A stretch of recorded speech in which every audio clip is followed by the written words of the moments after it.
एक बार गणेश जी एक छोटे बालक के रूप में चिमटी में चावल और चमचे में दूध लेकर निकले। वो हर किसी से कह रहे थे कि कोई मेरी खीर बना दो, कोई मेरी खीर बना दो। एक बुढ़िया बैठी हुई थी, उसने कहा, ला मैं बना दूं। वह छोटा सा बर्तन चढ़ाने लगी। तब गणेश जी ने कहा कि दादी माँ, छोटी सी भगोनी मत चढ़ाओ, तुम्हारे घर में जो सबसे बड़ा बर्तन हो वहीं चढ़ा दो। बुढ़िया ने वहीं चढ़ा दिया। वह देखती रह गई कि वह जो थोड़े से चावल उस बड़े बर्तन में डाली थी वह तो पूरा भर गया है। गणेश जी ने कहा, दादी माँ मैं नहा कर आता हूं। खीर तैयार हो गई तो बुढ़िया के पोते पोती खीर खाने के लिए रोने लगे।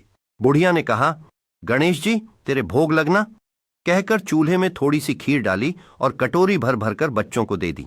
बुढ़िया की पड़ोसन ऊपर से देख रही थी तो बुढ़िया ने सोचा यह चुगली कर देगी, तो एक कटोरा भरकर उसे भी पकड़ा दिया।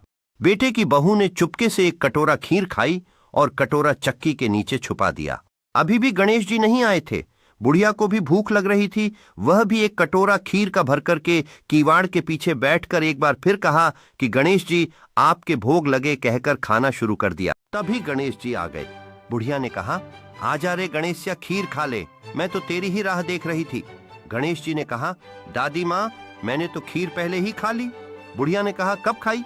गणेश जी ने कहा, जब तेरे पोते पोती ने खाई तब खाई थी, जब तेरी पड़ोसन ने खाई तब खाई थी, और जब तेरी बहू ने खाई तब भी खाई थी, और अब तूने खाई तो मेरा पेट पूरा ही भर गया।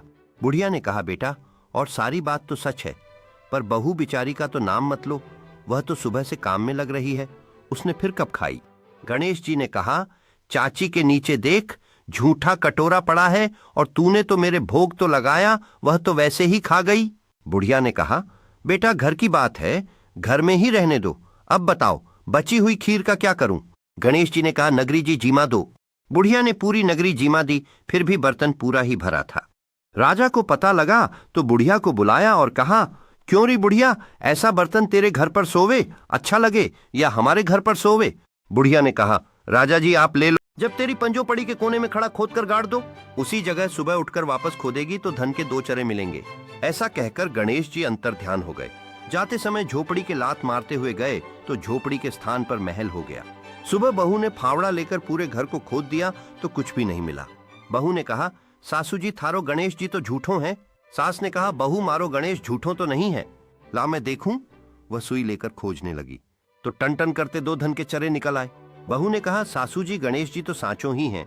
सास ने कहा, गणेश जी तो भावनाओं का भूखा है, ये गणेश जी जैसा आपने बुढ़िया को दिया वैसा सबको देना। विनायक जी की कहानी, कथा कहने वाले, हुंकार भरने वाले और आसपास के सुनने वाले सबको देना। और इस तरह गणेश जी की कहानी ने सबके दिलों में एक नई उम्मीद और विश्वास जागृत किया। उनकी भक्ति और विश्वास ने जीवन में खुशियों का नया अध्याय शुरू किया। और इस तरह गणेश जी की कृपा से सबकी जिंदगी में समृद्धि और सुख का संचार हुआ। गणेश जी की भक्ति में समर्पित होकर सभी ने एक दूसरे की सहायता करने का